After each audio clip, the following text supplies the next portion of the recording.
अभी हमारा देश आजादी का अमृत महोत्सव में है।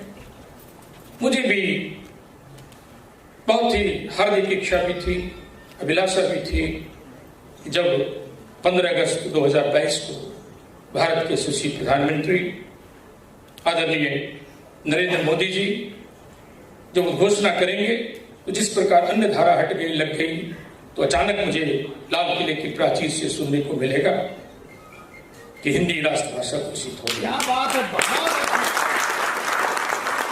लेकिन हम ऐसा नहीं कर पाए।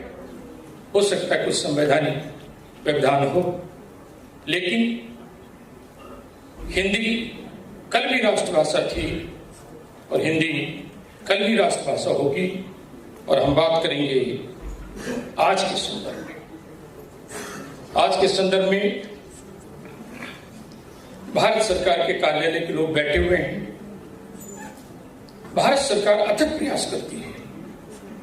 केंद्रीय हिंदी समिति प्रधानमंत्री की अध्यक्षता में है, जिसमें मंत्रिमंडल के वरिष्ठ सदस्य उनके सदस्य होते हैं और भारत के लघु प्रतिष्ठित साहित्यकार विद्वान लोग इसमें सदस्य होते हैं।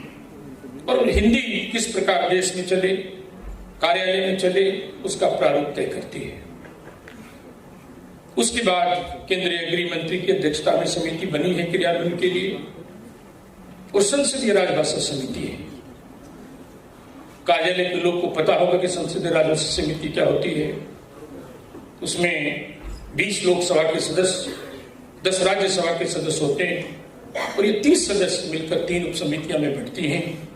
और पूरे भारतवर्ष में जितने भी सरकार के कार्यालय हों, उपक्रम के कार्यालय हों, बैंक के कार्यालय हों, उसमें जाकर के कार्य के किस तरह से क्रियान्वयन हो, उस पर दौड़ा निरीक्षण करती है। और एक पहली समिति है।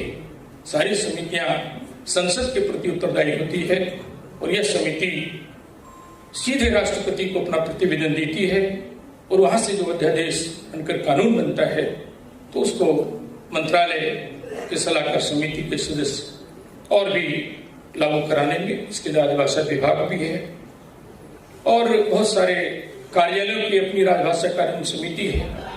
नराकास है, जो नरकास नगर भर में बड़े बड़े नगरों में बनाए गए हैं और मुझे लगता है कि 700 से अधिक नराकास पूरे देश में है। और सेनानियों तो कितने होंगे उस पर मैं जाना नहीं चाहता।